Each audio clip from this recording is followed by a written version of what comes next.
different. He's creative and sensitive. Colorado Springs, it's time for Drive Time Sports. Self-aggrandizing, superfluous nonsense. He's basically irresistible to people for the same reason he can pretty much only work at a carnival. He has nothing to prove or disprove about himself or to himself. He has no shame. Here's your host, Ryan Kaufman. Hello there and welcome. Glad to have you on this Tuesday, whether you're listening on your radio, streaming the show online at extrasports1300.com, or you've downloaded the Extra Sports 1300 app to do your listening. And that app, of course, is sponsored by Diversus Health, mental health, and well-being for all.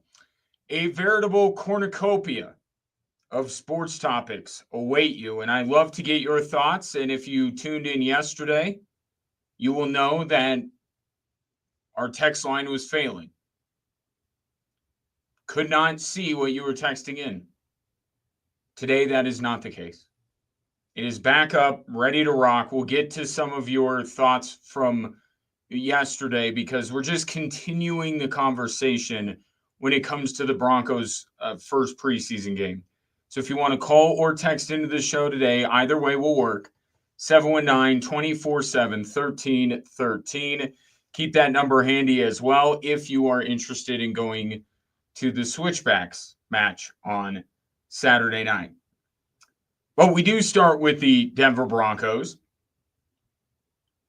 And this is the first day Denver's been back out on the field, and Sean Payton has spoken to the media since the Broncos played San Francisco in the preseason opener, and it seems like Sean Payton got a couple more things on his list of gripes between the end of the San Francisco game and today.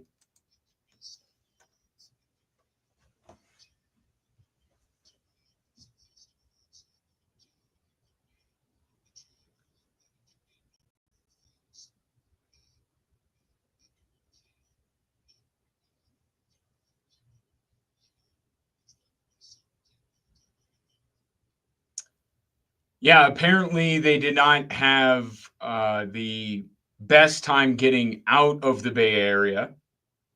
They had some plane issues. So that was one of the additional three things. It overall, in the ways that matter, was not a good preseason debut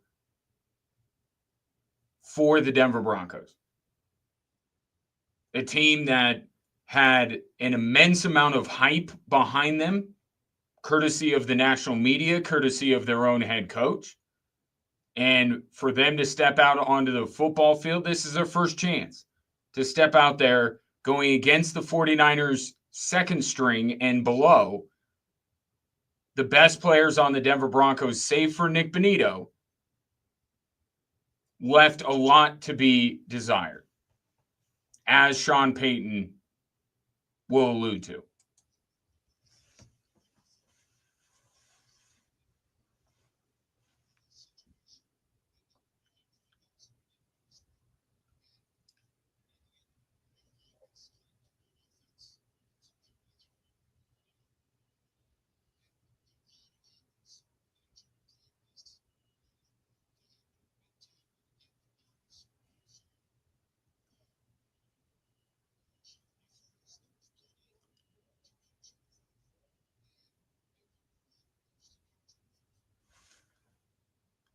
And that's the big takeaway.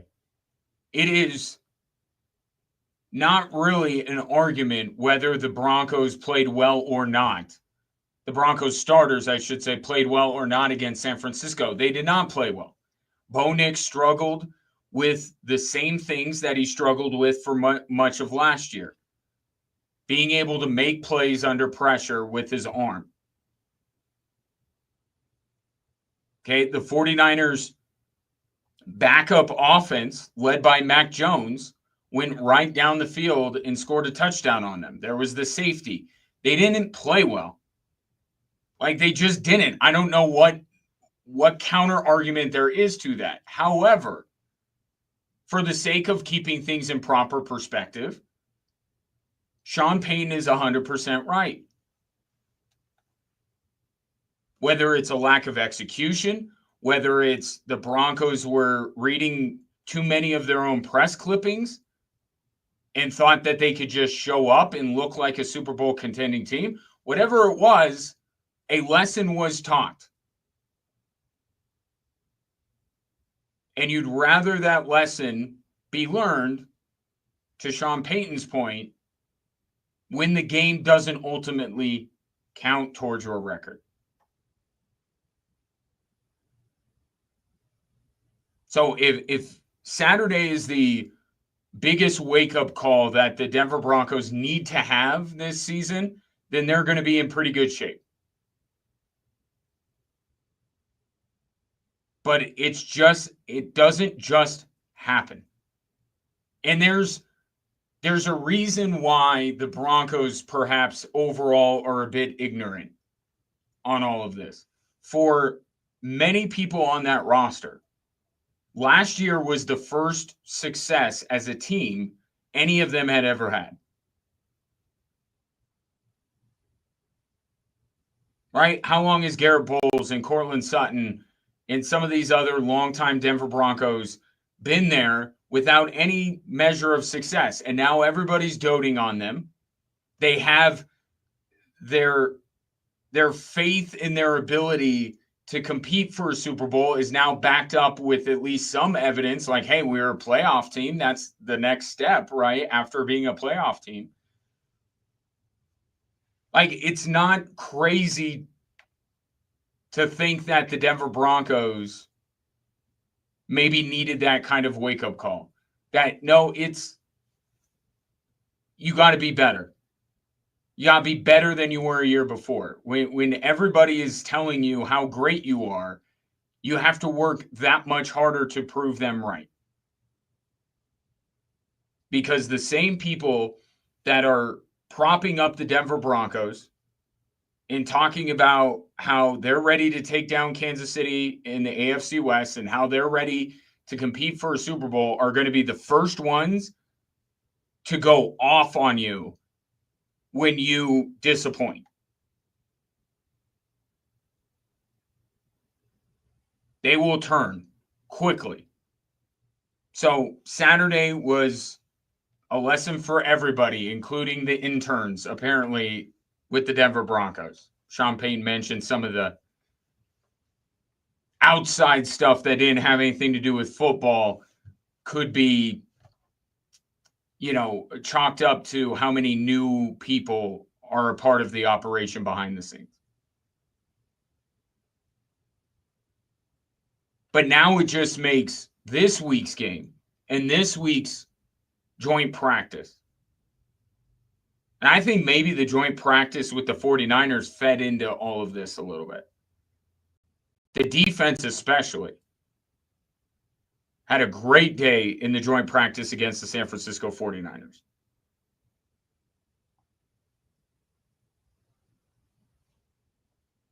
So this week, as they kind of do the same thing over again, they're going to have another joint practice. This time, obviously, with the Cardinals, who they will then play on Saturday. And whatever the reason was that the Denver Broncos were short of expectation on Saturday, now it's like, well, you better be on Saturday. Whatever lesson you needed to learn, whatever the issue was, overconfidence, not executing, whatever it is, it's got to get fixed this week. And if we hear another day where the Broncos are dominating Kyler Murray and the Arizona Cardinals in joint practice, don't put any stock into it. Because how much did the day that the Broncos had in joint practice help them in the preseason game? 0.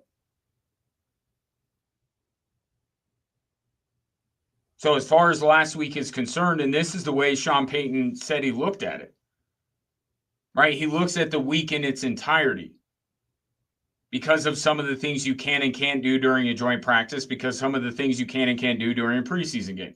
So he takes it on the whole. So when he's talking about how there are 17 things on his list he didn't like, not all of it was the preseason game. But you take a look at that first competitive week for the Denver Broncos, competitive against somebody else. And it was up and down. It was a mixed bag. Thursday, really good. Saturday, not good for the players that matter the most, anyway. Because there's another aspect of the Denver Broncos that was indeed a positive on Saturday, and that was the players down on the depth chart.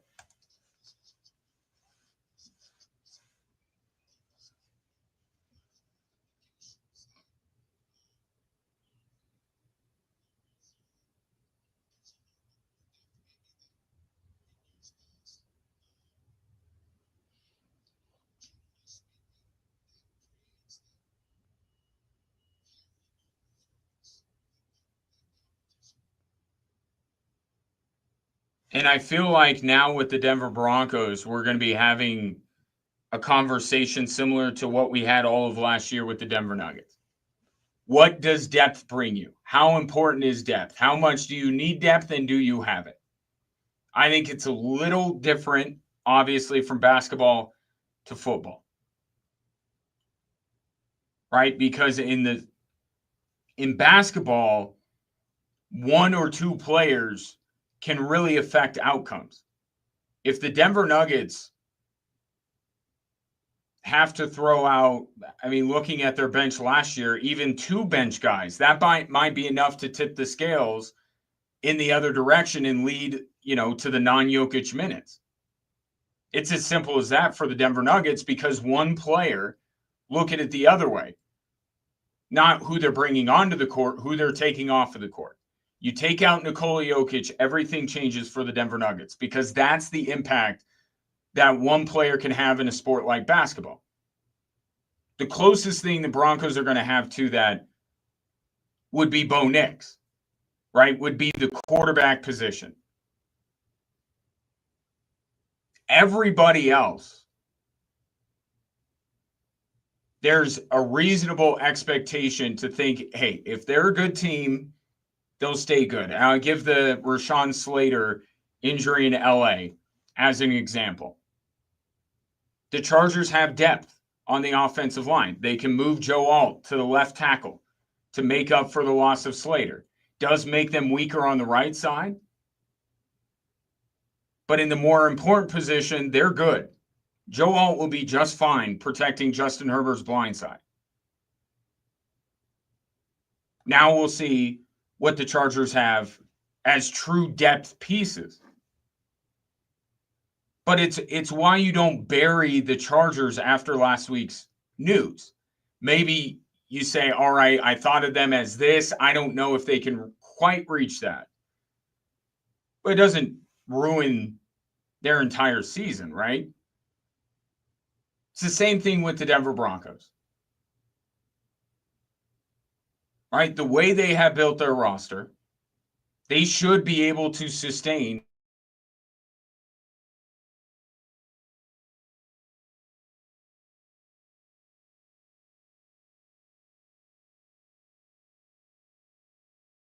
they would be a little bit worse off than if they lost, DJ Jones or John Franklin Myers in the middle, for example, right?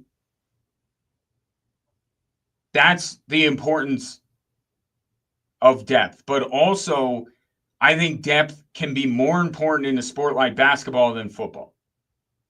In some ways. Because again, the fewer the players on the court, the more impact each one has. You're talking about 11 guys that are out there on the field. You should be able to maintain close to the same level of play, even losing a fairly important player, because there's so many other guys that can pick up the slack. But it would help even more if you had somebody that was serviceable to put into that spot. The expectation would be even greater that you will be okay because of this player. And that's what it looks like the Denver Broncos have. Because obviously they want, just to take one position, for example, the slot corner role. They want Jahdae Barron to play there, right? That's his position. And I know that at times, Jaquan McMillan in the way he played, or maybe more accurately, Levi Wallace, guys in that position really let the Broncos down. But now you look at it and you say Barron is there, and if he goes down with an injury, you can bring in a guy like Jaquan McMillan. And now it feels a little bit better. And that's what the Broncos have been able to do. I do think that the biggest positive out of the San Francisco game is, the Broncos are at least a couple of guys deep at a lot of different positions. And to Sean Payton's point, some of the guys that aren't Nix, Benito, Sutton, Surtain, Hufanga, Dre Greenlaw, like the guys that we know are never going to be, Mike McGlinchey, they're never going to be supplanted. Their job is safe. They're not battling against anybody. But there are so many other players on the roster that you could say, well, it's not a foregone conclusion this guy will be there. Go back to the corner room. Are we 100% sure it's going to be Surtain, Moss, and Barron? That there's no way that Barron moves outside and Riley Moss is out? Has Riley Moss shown enough yet? The running back room, an even better example. Wide receiver room as well. You could make a case for a couple of different guys at each of those spots as could actually end up being the guy at that position when the season begins or at some point during the year. So, and that's a credit to George Paton, and that's where his drafting ability has helped out the Broncos. But I say the same thing about the Broncos as I have the Nuggets. Depth is only a great thing to have if you actually have the top line talent to get you to where you want to go. Right? The fact that the Denver Broncos have 5 running backs that you could justify being on the roster. Well, it doesn't really matter if J.K. Dobbins doesn't run the ball well. You saw that last year, right? Everything in that running back room hinged on Javonte Williams. That's who Sean Payton put his faith in, and it didn't work. So the Broncos' running game was bad. So depth is a great thing to have. It is valuable. It could bring out the best in other players like Sean Payton is mentioning. But ultimately, where the Broncos or any team at the Broncos level, what matters is the top line talent. Depth is an added bonus. Depth is a luxury. Depth is a nicety. Broncos have it, absolutely. But as you saw on Saturday, if the top line talent doesn't work, it's not like you could call on Jared Stidham and J.L. Skinner and all of these other guys to just come in all at once and win a regular season game. Still about the main guys. But it is good to know, and you saw that with the performance that the Broncos had on Saturday. They do have depth. 719-24-7. 13-13. A little bit later, you'll hear from Pat Surtain. Didn't see much of any of him on Saturday, but you'll get his assessment on how Jahdae Barron is plugging along in his rookie training camp. 719-24-7, 13-13. Back after this.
You noticed, as I was, I was watching a movie and just kind of scrolling during the low parts of the movie, and I see a few tweets with Venmo transactions. I'm like, what is this? Current Oklahoma quarterback. He used to be at Washington State. His name is John Mateer.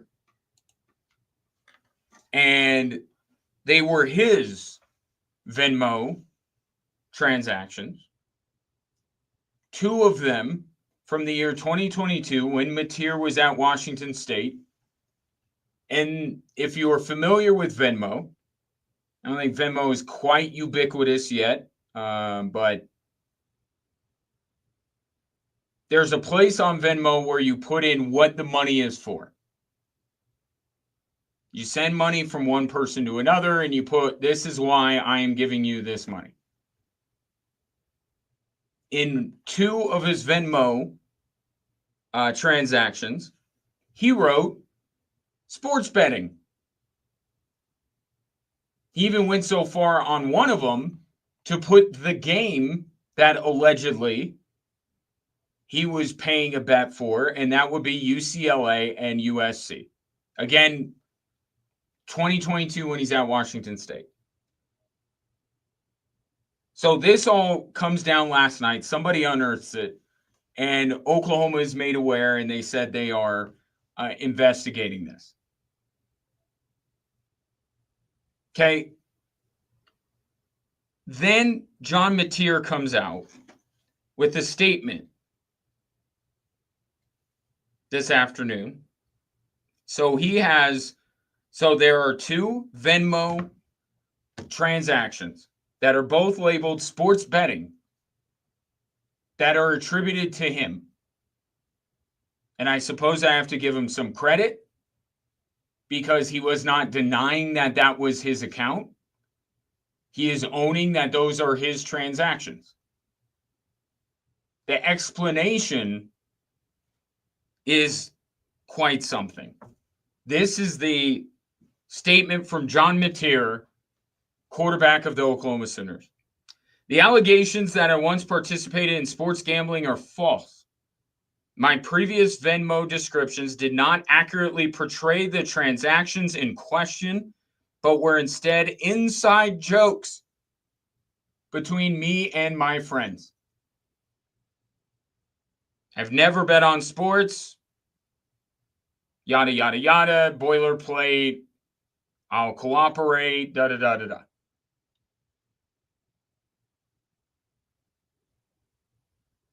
I'm not buying this. I'm sorry. You are, at the time, a Division I college quarterback. And I know that Division I athletes and staffers go through training that says you cannot, it's even more restrictive than you may think it is. But they go through training to say you cannot do this stuff. Okay, so if we are to take John Mateer at his word, that the money he was giving, I guess it was his teammate he had at Washington State, if he was giving them this money for a reason other than sports betting, to put on the memo, to put in the description that it is for something that can get you in as much trouble as sports betting, is even dumber than the idea that he would actually bet on sports. Right? Because your initial reaction is actually not that he could have bet on sports. Your mind doesn't go to a place like, oh, the integrity of the game and, Jonte Porter and Terry Rozier and all this kind of stuff. Because of what you saw, your first thing goes to, why in the world would he label it sports betting? And the only explanation that's even dumber than it was actually for sports betting, and he would make that transaction public We always, just as an aside, older people get made fun of because they can't grasp the nuances of technology and social media.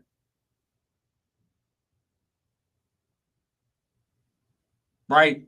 Hashtags, adding somebody, DMs, all that kind of stuff. Old people, they just don't understand it. As Will Smith opined years and years ago, parents just don't understand. Yet here is somebody in the target demo of social media that can't comprehend how social media works. There is an option on Venmo where you can make all of your transactions private. That's what I do. You know why? Because I get anxious and I'm paranoid and I don't know why. I have no reason to there are no rules against sports betting for me. Like, I'm not transferring money to other people for nefarious reasons, but I just don't like people knowing that. I'm active on social media. There are things that I'm okay with sharing with the world. There are some things I can't. And if I'm giving somebody $5 for pizza, I don't want other people to know about that. That's just how I roll. That's just part of my neuroses. So all of my Venmo transactions are private. A lot of people I know, they're not. You know why? Because they're not doing anything illegal or against policies. So they're just like, whatever. Yeah, I paid you $20 for dinner, or I'm giving you $300 for airline tickets, or here's fantasy football dues, or whatever, which would not be okay for John Mateer, but for you and I, that's fine. I think. I don't know. All my Venmo transactions are private, so I'm good. So if you don't care about your transactions on Venmo being private, all right. I'm a big proponent of that, but you don't feel that same way? Okay. Why in the world Venmo doesn't fact check you? You could put literally anything in that description. You could put anything, and Venmo will go, okay, cool, we're sending it along. They don't check it. So does John Mateer need to be truthful and be like, yeah, Venmo, this is for sports betting? No, he doesn't have to do that. So your initial reaction when all this came down is not, Washington State games. Did he throw games? Did he point shave? It's like, why in the world would he just admit it right there on his Venmo description? And then his explanation comes out, and it's even dumber.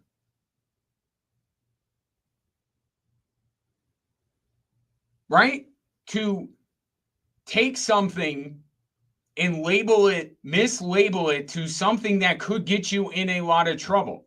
If I Venmo'd somebody, a buddy of mine, money for gas or splitting the bill at a restaurant, and I put crack cocaine as the description, that would be a really dumb thing that I would do because that's not actually what it's for, and I could get in trouble. So his explanation actually makes it worse. That you're joking around about something that you could lose your entire college career over? That's the inside joke? And you have to explain to me why you had to put in parentheses USC versus UCLA. Like, what's the inside part? What's that part of the inside joke? I already don't get the sports betting thing, but okay, that's an inside joke. What's so funny about USC UCLA? What's the joke? I don't buy this one bit. I'm sorry. I don't believe him. My read on this, and I'm not the judge, jury, and executioner, but I'm allowed to state my opinion on this. My opinion is he made a bet with a buddy. Between the two of them, he lost, and he paid it off like a good, upstanding gentleman, but he put it on a social media platform like an idiot.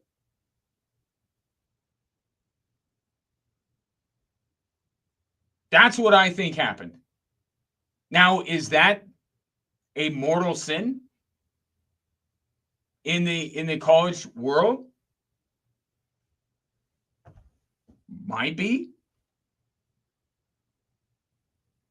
I mean, didn't Rick Neuheisel lose his job over NCAA tournament pool?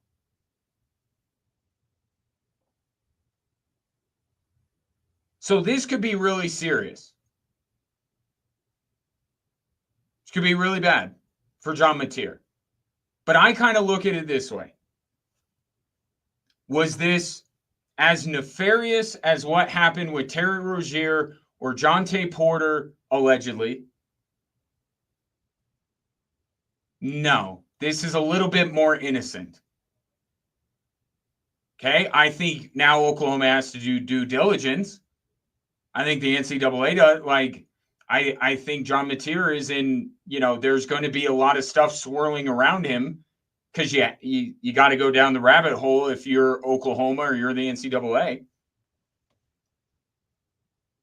But part of me says, if what I think happened, the ridicule that he will receive the entirety of this season in every stadium he goes into, how people are going to ridicule him online, and how much of a doofus he looks like, kind of feels like the punishment fits the crime. Like, just to me. But again, what are the actual rules? What could this actually mean for John Mateer? That's what we have to find out. But to me, the fact that everyone's calling this guy a doofus and a moron and an idiot and will continue to through the rest of the season might be all the punishment this guy needs. To me, this feels like Oklahoma's first game is against Illinois State. You don't see John Mateer. Or you don't see John Mateer till the third quarter. Like, that's what it feels like it could end up being. But this is dumb. This is a dumb mistake. And you know what? He was young at the time. So he doesn't need to carry this around with him for the rest of his life. But for this year, yeah, he's going to have to own this. And he's going to be made fun of. And he has to own up to how stupid this is. This entire thing.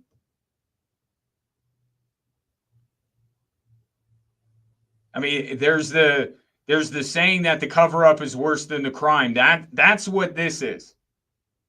It was bad enough that John Mateer broadcast the idea that he was transferring money to a teammate for a sports bet they made. It's worse that he thought it was a hilarious inside joke to broadcast out to everyone that he was transferring money to a teammate for sports betting. So we'll see where this goes, but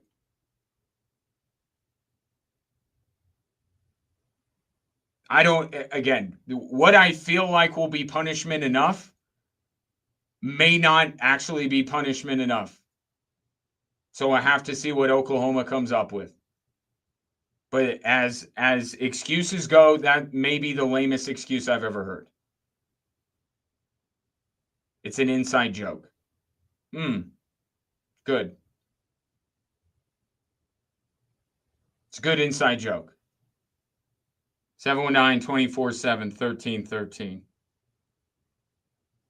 Take your thoughts on this. And you know what the kicker is? It's a big year for Oklahoma football. And John Mateer is their hope. The Sooner tenure of Brent Venables has not been good. Both Oklahoma and Texas entered the SEC at about the same spot. Like, they weren't what they used to be. And there was worry that, Texas and OU, they're going to get eaten alive by the SEC. Well, one of them has. It's not the school in Austin. They've figured it out. This is a big year for Oklahoma Sooner football. Big year for Brent Venables. And John Mateer is the reason why there's optimism in Norman. And now this is going on. But you can use this in your own personal life as a teaching moment. Teaching moment to yourself, your kids. Just make all your Venmo transactions private. Or put pizza for all of them. Maybe you don't want to teach your kids how to lie. Now that I'm saying it out loud, that may not. I'm just saying a good opportunity to tell the youths of America to be careful on social media for the 19 millionth time. Yet another way, and another social media platform. First time I've ever heard of anybody getting in trouble on Venmo. Twitter, yes. Instagram, absolutely. Snapchat, even. First time Venmo. 719-247-1313. Back after this.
We are just 18 days away from Air Force kicking off the season against Bucknell. Tickets available, aftickets.com. Remember, the wing is back. So that'll make your days out at Falcon Stadium even more enjoyable with that energy. And I've continued to say this. I think that the Falcons are in for a bounce back season. And part of it has to do with this year bringing players back, the continuity that this Air Force team has compared to last year's team. They had to play a lot of young guys that did not have a lot of experience. And I think it perfectly tells the story of last season for Air Force. The first part of the season, first games at the Division I level for many of them did not go well. As the season wore on, got more comfortable, started figuring some things out. And then the results followed. And I asked Troy Calhoun today about the notion of, like, look, just because Air Force won 4 games at the end of last season does not mean they're going to continue the streak or whatever, right? There's a long time from the end of last season, beginning of this one. But he said that, yeah, the light bulb comes on. You know, it's not just the games, but it's the practices, like just the experience that they get throughout the year. You saw it pay dividends at the end of the year. And that is what can be carried over. They're more mature football players. They're more experienced football players. They know what to expect. They've had an entire, and now not just the season, but they had another spring ball. They've had the camp that they're in now. That's what carries over. It's not that this team is playing great football and they're just going to carry it over, but they're putting out a bunch of guys who benefited from what last year was a rebuilding year. That's what it was. For Air Force football, they haven't had many down years recently. Last year was obviously a down year. It was their rebuilding year. It was their retooling, their restocking. And they got enough guys, some quality reps, that now they're in a better spot going into this season. But at the same time, it also very much helps to have one of the best defensive linemen in the country anchoring your defense, which Air Force does have in Peyton Zadroik, who today was named to the Lombardi Award preseason watch list. So now it's interesting. Air Force's defensive tackle, nose guard, if you will, and their center on the offensive side are both on a watch list for the highest honor bestowed upon a player at that position.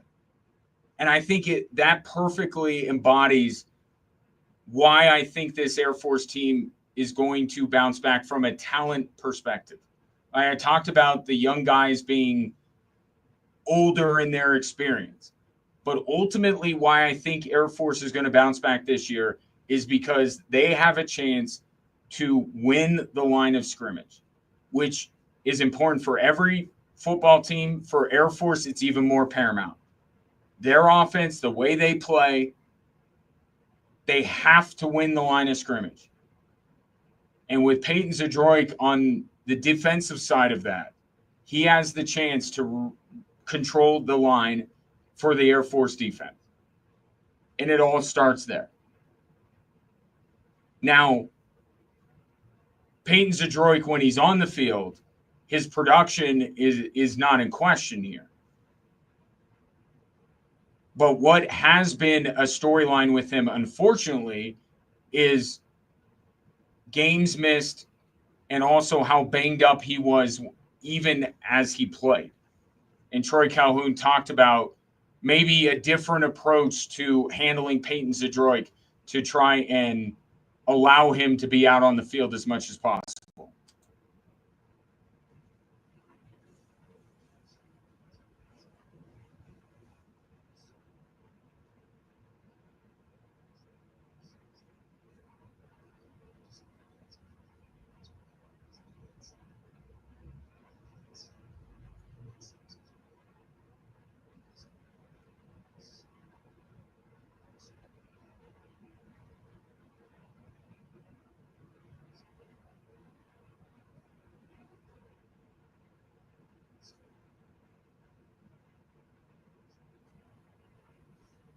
And that second follow-up question was from Brent Brigham of the Gazette, obviously. So it's interesting there that Air Force is going to try and maximize what they have in Peyton Zadroik. And I think that tells you two things.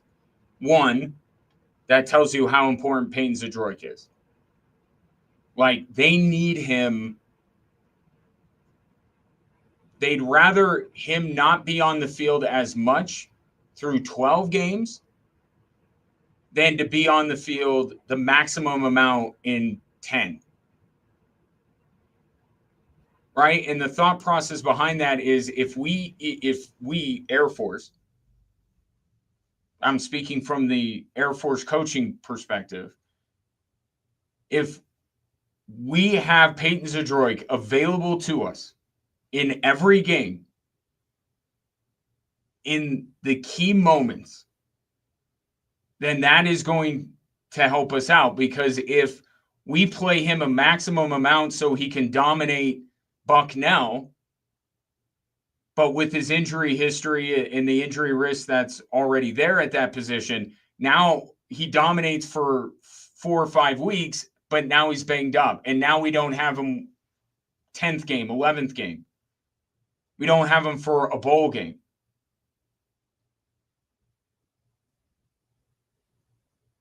So I think Air Force, I think that makes sense when you have a player with the injury history of Peyton Zadroik. You'd rather have less of him throughout the course of the season than all of him in only a part of it. But if I can read into it a little bit further, and I'll put these along with almost everything I have heard from Troy Calhoun. The fact that game 11 and game 12 mean so much that they want to make sure, they want to ensure he's going to be available for those games, gives you a little, I think it gives you a little bit of insight into what Troy Calhoun thinks of this football team.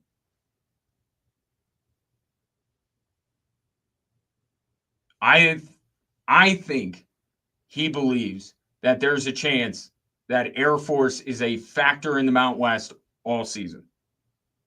Now, does that mean they're going to topple UNLV or Boise State? I don't think the odds are in anyone's favor that they're going to be able to do that. But just the idea that, you know what, we're going to want our best players around late in the year. It's not because they play CSU late in the year. It's because they might be playing for something. A spot in the Mountain West title game, a 10-win season, bowl eligible, whatever it might be.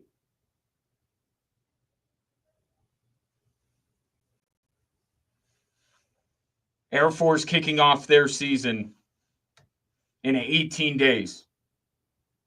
And at the middle of their offensive line and the middle of their defensive line are arguably their two best players.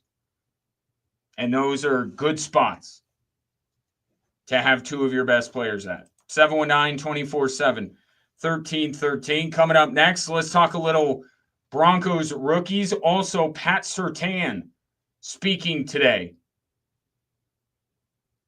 about where he has been and how he has imparted his wisdom to the younger Denver Broncos players.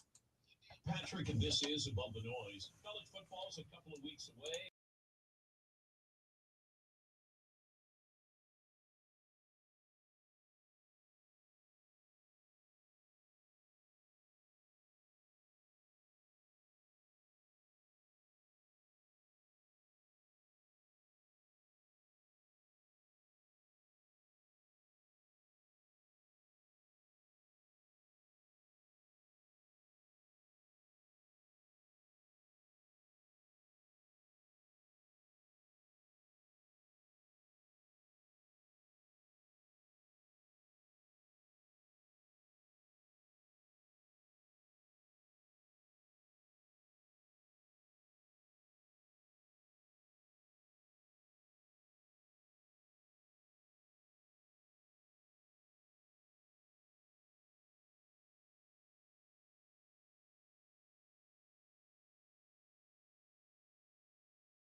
Welcome in, hour 2 on this Tuesday.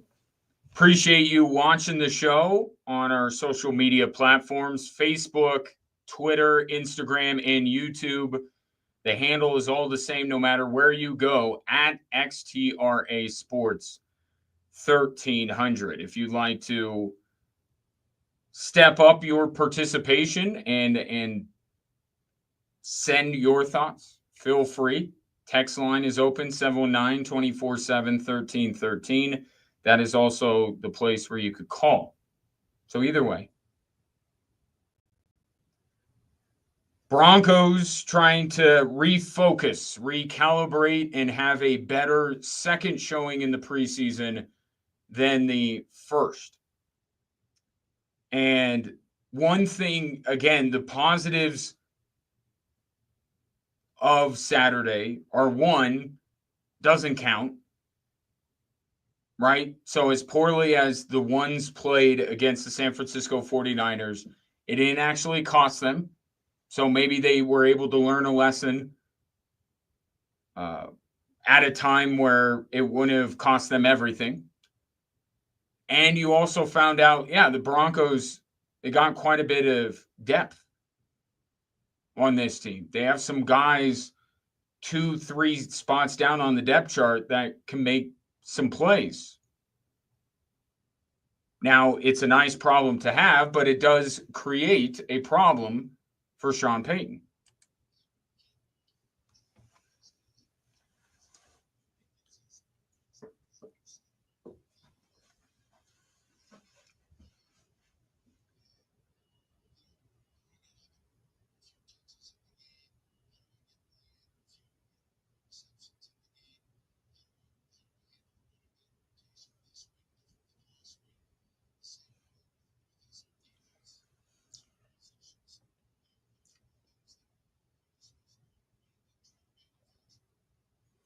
And look, ultimately what matters,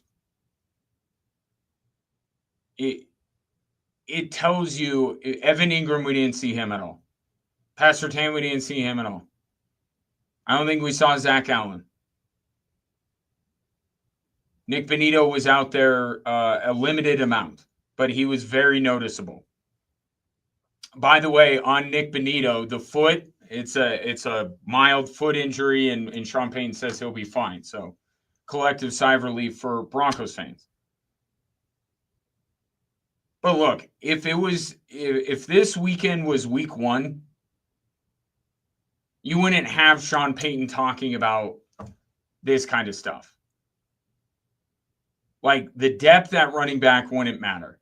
Evan Ingram would be on the field. Like, right now, this is Sean Payton trying to say, it's about filling out the 53-man roster. That's what this is about.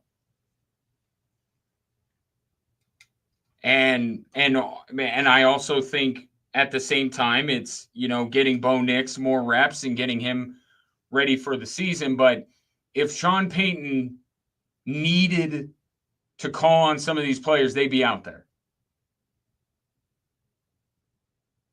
Right? More of his focus right now seems to be on the depth at certain positions, like tight end, like running back, than it is, do I have my main guy?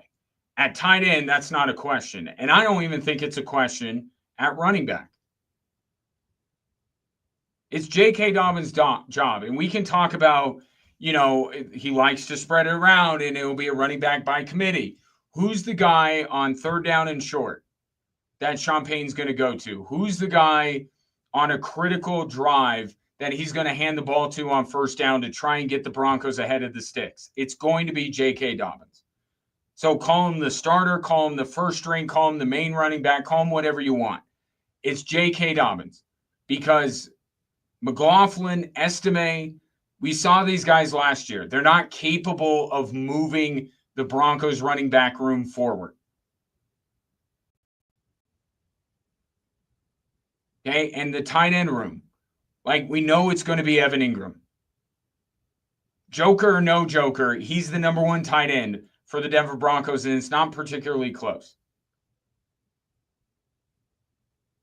So right now, what Sean Payton is talking about is, yes, highlighting how good of a job he and George, and I think you really have to give George Payton a lot of credit. I know we always try to parse it out, and I think more things that have gone right with the Denver Broncos need to be credited to Sean Payton as opposed to George Payton. But this is one area, depth, where you really got to give George Payton his due. I mean, look, do you think Sean Payton has a huge opinion on Q Robinson or Savion Jones even?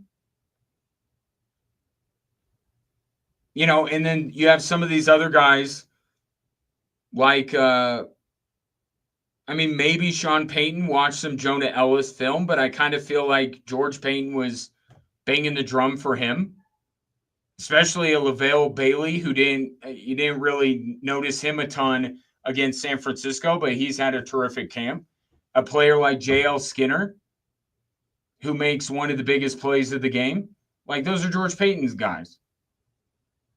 So the depth that this team has now is a credit to George Payton. But as I said earlier, if the top line guys aren't doing their job and they're not good enough to win on Sundays, then you can have all the depth that you want. And it's not going to matter. But for the preseason, it does. Because jobs are on the line. You got to figure out what you want at all of these positions. Now, the running back room is the most interesting of all the position groups. Because I had already thought that Audric Estime could be the odd man out. And I think the lack of time he spent with the Broncos' best personnel is somewhat telling. But now you have this, is even Jaleel McLaughlin safe? Bidet and Blake Watson, they both played well.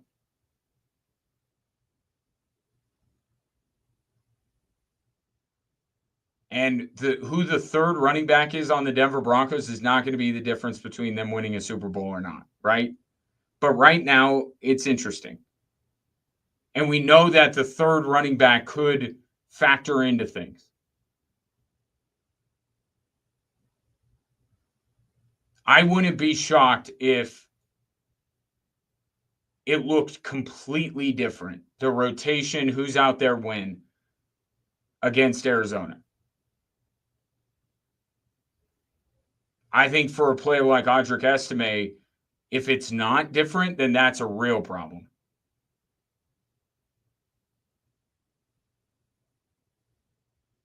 With Jaleel McLaughlin, his lack of touches could equally be as construed as, they already know what they have in him, as much as it is, has he fallen out of favor? And that's why I say I'm not fully on board with the idea that Jaleel McLaughlin is not going to be in that mix. But it is something interesting to watch going into the Arizona game, how he is employed.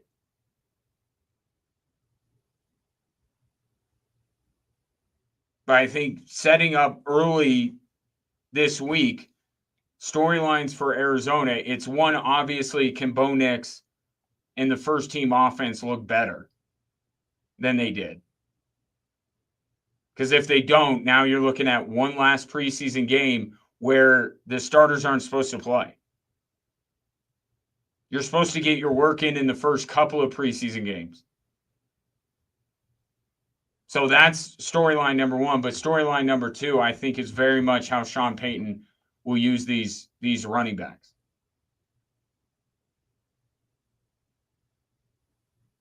But these are, not trying to minimize them. It's what's now. It's what's going on with the Denver Broncos. But it's a preseason storyline. Whereas how the first unit played on Saturday, that has some real bearing on how this season might go for the Denver Broncos. But in the meantime, the running back competition, to a lesser extent, the wide receiver competition. Something to watch out for, certainly as the Broncos go into preseason week 2. I found this interesting. NFL.com put out a grades for rookies in preseason. Not a single Denver Bronco was brought up. And they did bring up a player for the 49ers. No Broncos rookies were mentioned. Now, I don't know why they didn't, but as I look at the way that the rookies performed, I think the most constant, like I'll start with RJ Harvey. I think he gets an incomplete grade because we only saw half of what RJ Harvey is supposed to be with this Denver Broncos team. He caught one pass. He was much more of a runner. And if I was just grading his running, I would probably say B minus, C plus. Nothing to, get incredibly excited about. And I think that there are fantasy owners that are panicking over what they saw from RJ Harvey, which if you just will listen to this show, I've been telling you, probably not a great idea to invest a good draft pick on RJ Harvey or any Bronco running back for that matter. But if you just evaluate him, I think he was fine. But I would give him an incomplete grade because we didn't see this other aspect of his game that he's supposed to be able to bring to the table.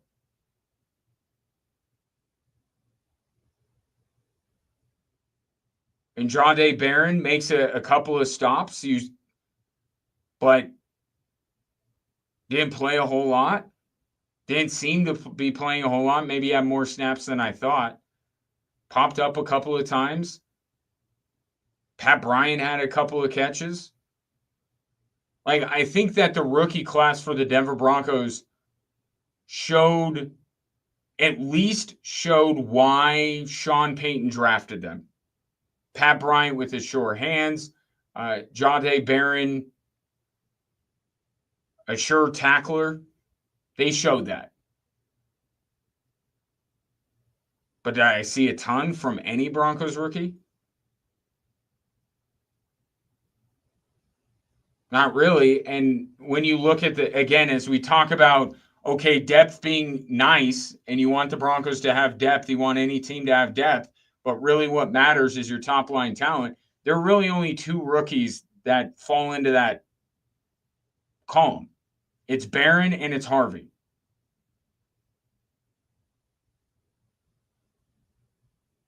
Everyone else that was drafted Crawshaw. Forgot about Crawshaw. Crawshaw, very important. But Savion Jones, Q Robinson, even Pat Bryant, like these are not guys that I foresee factoring into wins and losses this year for the Denver Broncos. They add to the depth.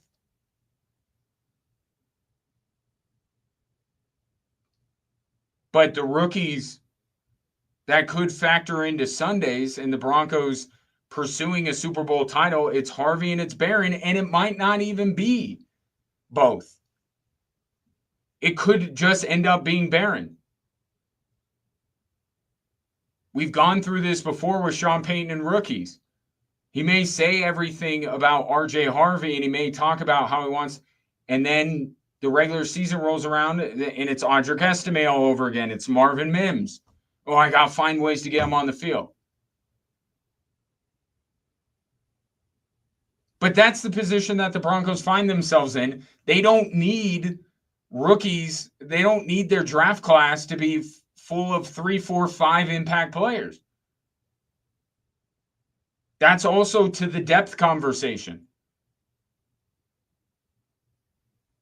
They have veterans at some of these spots. They don't need their rookie classes to be as fruitful as the Broncos used to need them to be. So it's certainly worth watching the rookies moving forward. But this isn't a team that they've graduated from relying on rookies. I think Jahdae Barron can play a very important role for the Denver Broncos, but he could be like the third most important person in that secondary.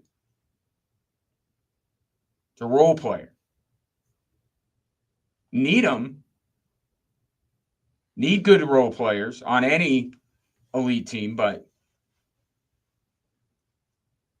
there are many other guys that are more important to wins and losses than the role players. So we'll see. I think incomplete for most of the Broncos rookie class. Just didn't see a whole lot. As far as Crawshaw goes, just while I'm on the subject, Sean Payton says don't lose faith in the Broncos rookie punter, and he's got a vote of confidence from one of the best in the league, and Thomas Morstead, who, of course, punted for Sean Payton for many a year.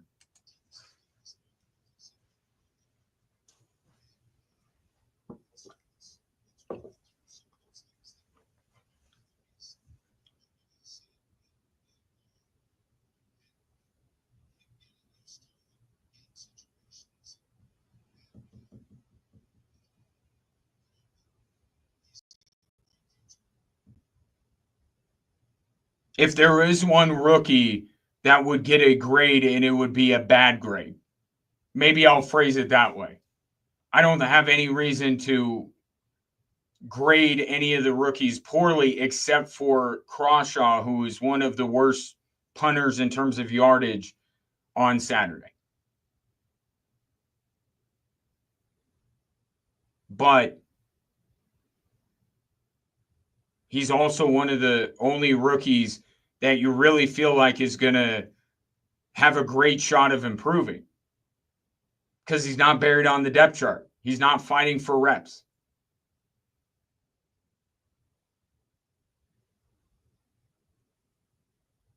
Seven one nine 24/7 1313. Coming up next, you'll hear from Broncos corner Pat Surtain.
Saturday night, Switchbacks FC back at home taking on Orange County SC, and it will be a theme night. It will be witches and wizards. You don't have to come dressed as either. But if that is your thing or someone in your inner circles things like your children, might want to let them know. And you also might want to procure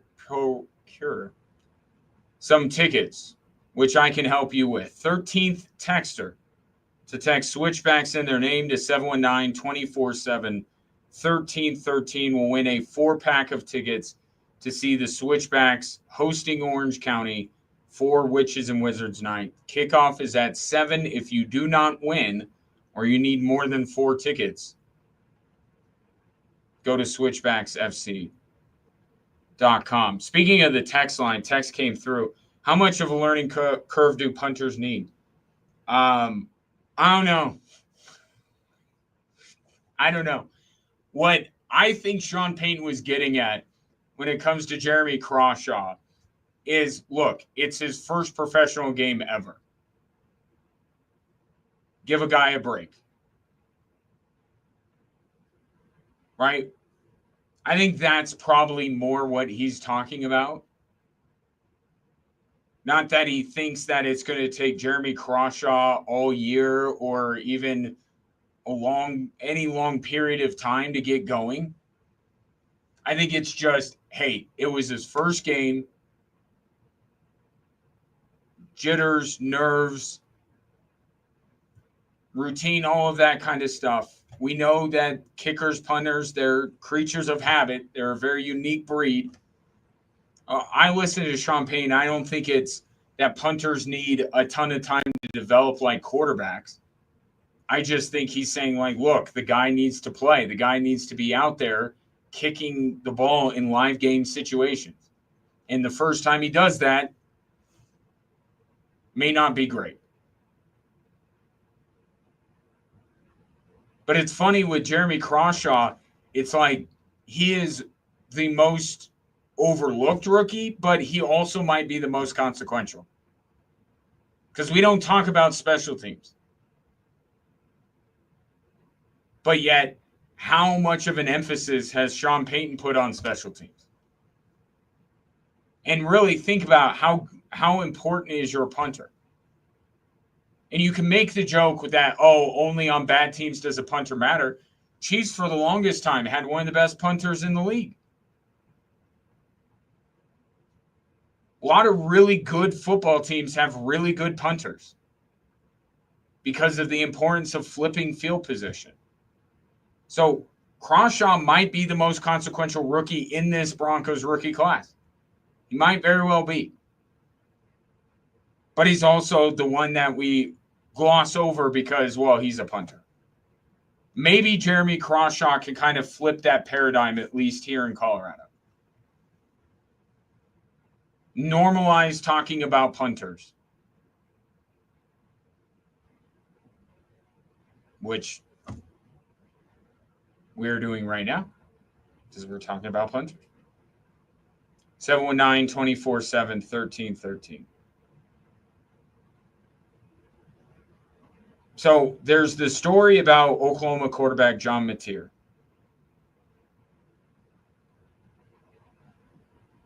Who was found to have had 2 Venmo transactions that in the description listed sports betting.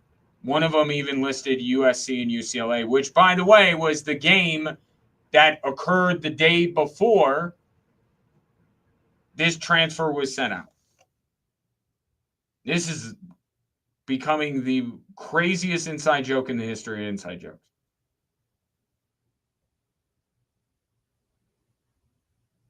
But on a day where that is one of the biggest stories in sports, you have our old friend Michael Porter Jr., who's speaking. And I don't know what who got to him or why Michael Porter kind of abandoned the podcast thing. But now he's back on it. So I don't know if it's a difference of organizations. I don't know if this is Nikola Jokic related, if he's like, dude, no more podcasting. I don't know. But all of a sudden, Michael Porter's like, I want to talk more. You know what I think it is?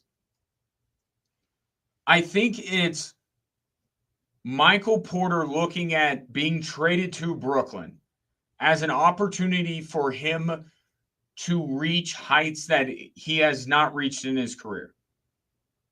He's already talked about how excited he is for this trade, not because he disliked Denver, but just because on Brooklyn, he's going to be able to get his. They're not going to fit him into this box like the Nuggets did.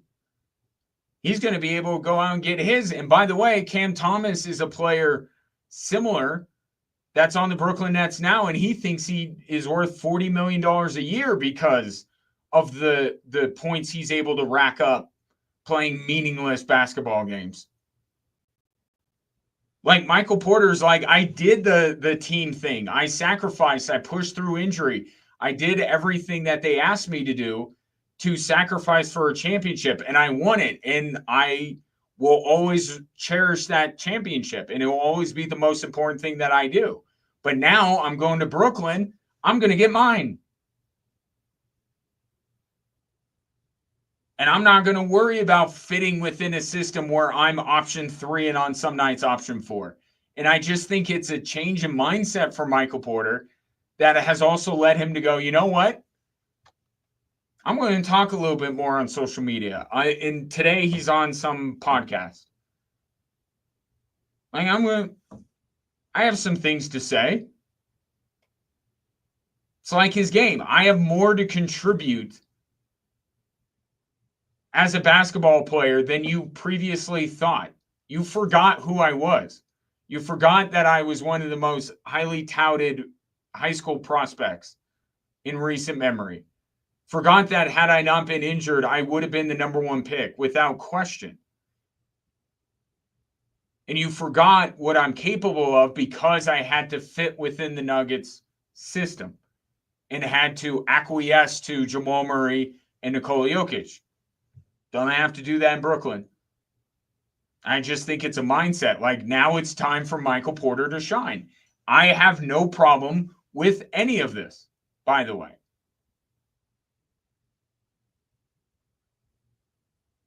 Because again, he did all the sacrificing. He did all this stuff to help the Nuggets win a championship. Usually it's the other way around. Usually you come into the league as a young player and you just look to get yours, and then you mature, and then eventually you say, all right, I'm going to do the most important thing or two to help the team win so we could go for that team title. Guys with Michael Porter's talent usually go that route. Michael Porter is kind of the reverse because of all the injury stuff. So now it's his time to say, you know what, I'm going to get mine. And he's certainly getting his money's worth when it comes to talking. The other day on a YouTube video, he mentioned his brother. And I give, in all seriousness, I give Michael Porter a lot of credit for how candid he was about the situation that was going on with his brother. I do give him credit for that. How it impacts him, how it's impacting his family. He talked about that. But now it's bordering on the edge of oversharing. The other day on a YouTube video, he says, my brother's vice is gambling, mine is the lady folk. He didn't say lady folk. He's way too cool to say lady folk. But he said women. It's just many people can relate, but I don't know if that needs to be shared. But whatever, it's his deal. That's fine. And then today, this video comes out where he's talking essentially about his brother. He may not have mentioned his brother, but he's talking about his brother's situation. Jonte Porter getting kicked out of the league because he intentionally hit his unders on some of his prop bets, and people around him made a ton of money. Michael Porter on Full Court Pass says, think about it. If you can get all your homies rich by telling, yo, bet 10K on my under, this one game I'm going to act like I got an injury and they all get a little bag. Some people come from nothing and they think like that.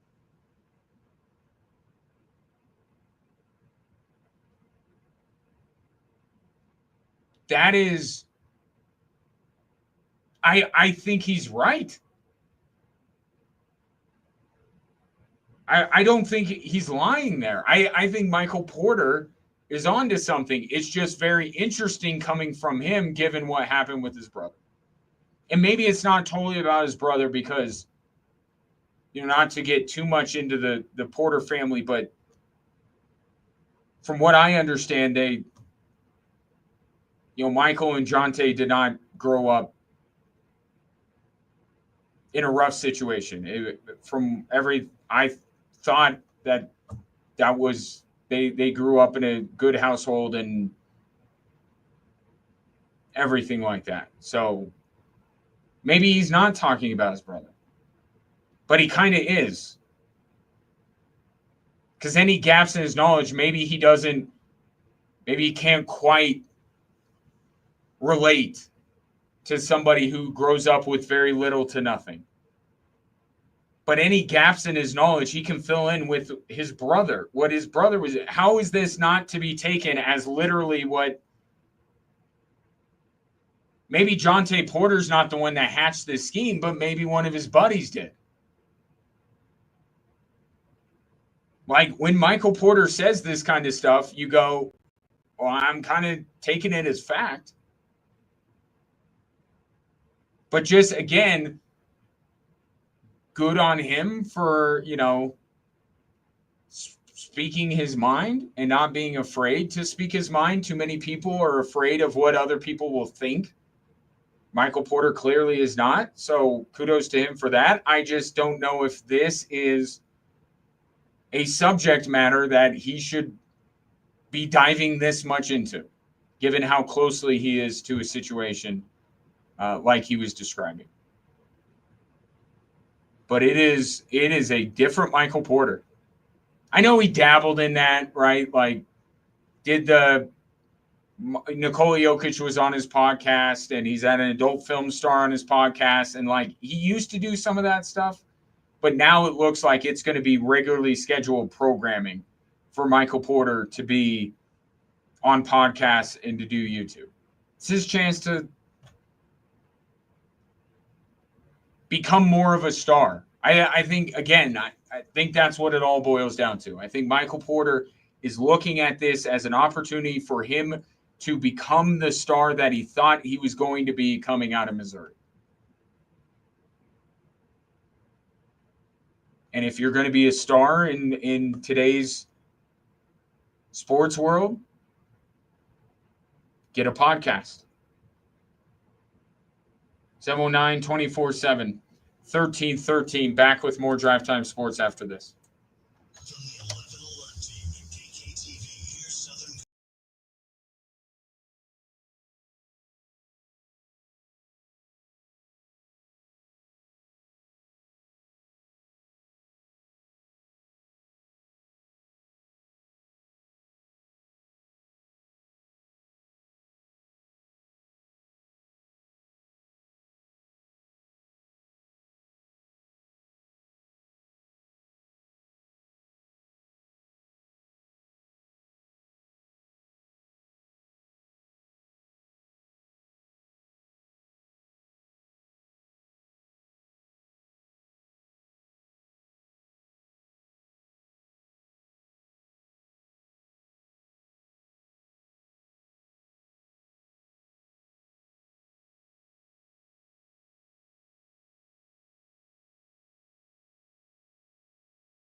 You know, we're getting closer to Air Force football season when the Air Power Legacy Series unis drop, and that was today. And it looks like the F-16 is the inspiration for this year's version of the Air Power Legacy Series uniforms. They will wear in October when they travel to Navy.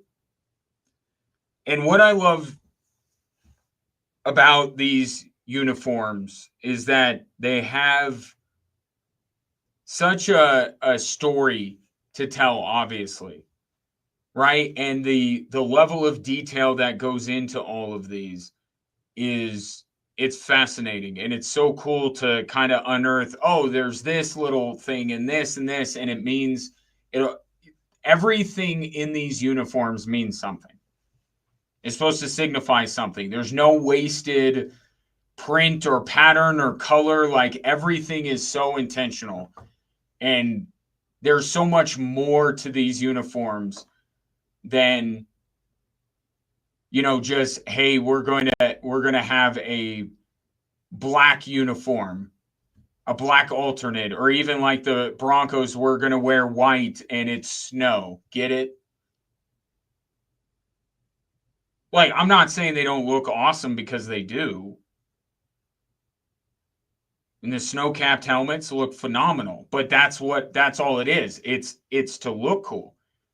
And these Air Power Legacy Series uniforms look cool, but also the story they tell is even more interesting. So I won't go in depth on all of it because there's so much detail to it. But first of all, I am partial to the gray color scheme, right? The same color as the planes that they're honoring. I think that's right out of the gate. That's a really cool detail. And even though most people would look at, oh, it's kind of grayish silver, that's not that cool of a color. It's because it's the same color as the plane. It's pretty dope. So I like that. So all these Air Power Legacy uniforms that have been worn throughout the years, the ones that have that color scheme immediately like jump up the list. And these have it for the F-16s. So there's an F-16. You'll notice, I thought it at first when I saw it, I thought it was like goggles they were putting on the helmet. Just when I saw it from the side. But what it is, it's there's the F-16 Fighting Falcon patch that is going to be on the helmet. So you will notice that. And then the word Psycho, which is the call sign of Colonel William Andrews, who is an F-16 hero who was shot down in Operation Desert Storm. So again, another paying homage to a war hero, right?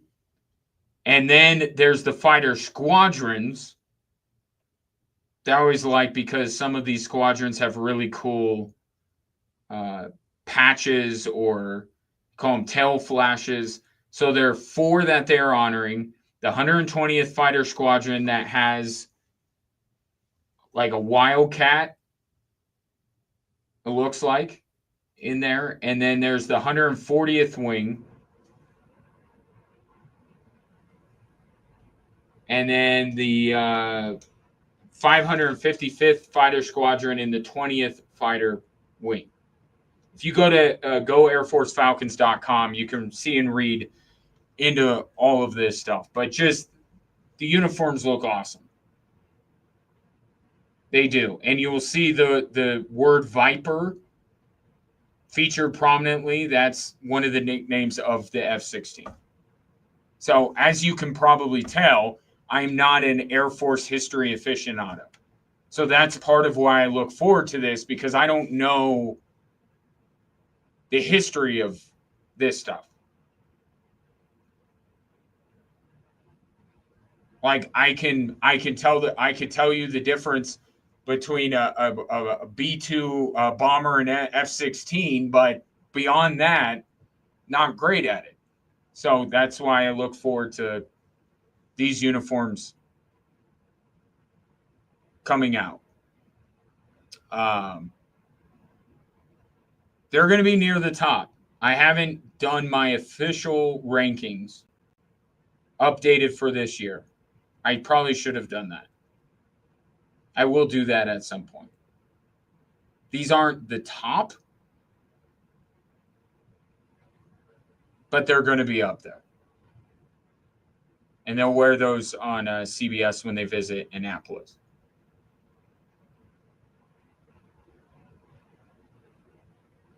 Go AirForceFalcons.com to check out all the details on those. Also, Air Force's social media accounts have put out, obviously, the video when they drop the uniforms is top notch. Very cool stuff. I put the Air Force alternates up against any, because there's so many alternate uniforms in college football that look amazing. They do. They look awesome. Like, every uniform Oregon throws out there is just fantastic. But that's the reason why they put them out, because they look cool. Air Force's alternates look cool, but they also carry a great bit of significance and do tell a story, which makes them go a notch above, I would say. But once you see them, let me know what you think. 719-247-1313. One thought in from Brett when it comes to Sean Payton. Says the great head coaches are never happy until they win a Super Bowl. They took care of the ball. They scored 30 points. Talking about on Saturday, they did not show anything on offense because their playbook is much deeper than simple routes and cutback runs. He will never be happy until they win a Super Bowl, and that's okay with me. Well, it should be. It should. Now, what are you talking about? That Sean Payton has that standard? Yes. You should be pleased by that.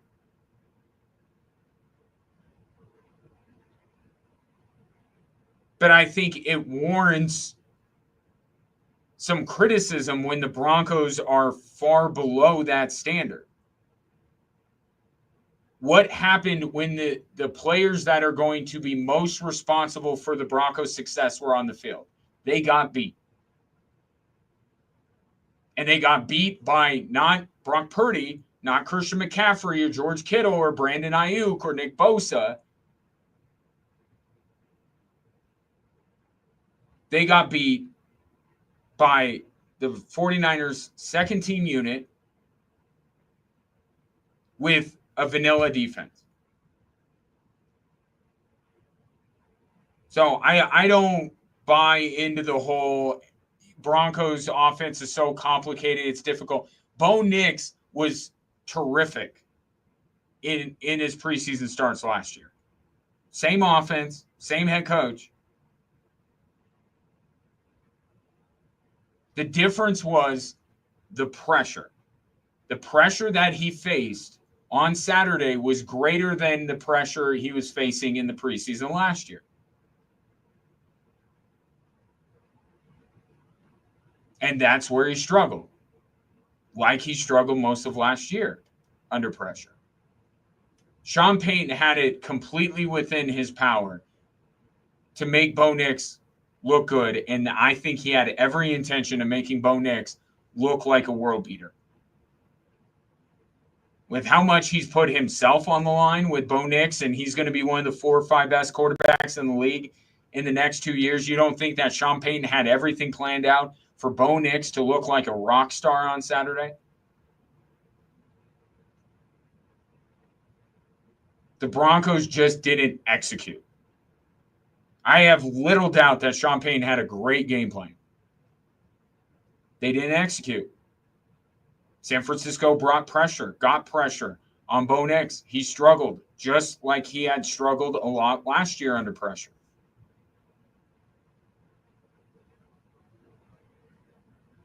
So 2 things can be true. it can be true that it's great that Sean Payton has this standard that he wants his team to live up to, and he's going to sound cranky all the time. Because I'm with you there. I think the standard should be the standard. You're talking about the Super Bowl. For too long, it was, about first-time head coaches finding their way and everybody loving everybody, and Nathaniel Hackett being the football version of Ted Lasso and all of this other stuff. Finally, they have a coach that's like, nah, this is about winning a Super Bowl. If you're a Broncos fan, you should love the fact that Sean Payton is willing to write down 14 to 17 things he was perturbed about, because that's going to make the Broncos better, right? Throughout the entire operation. That's great.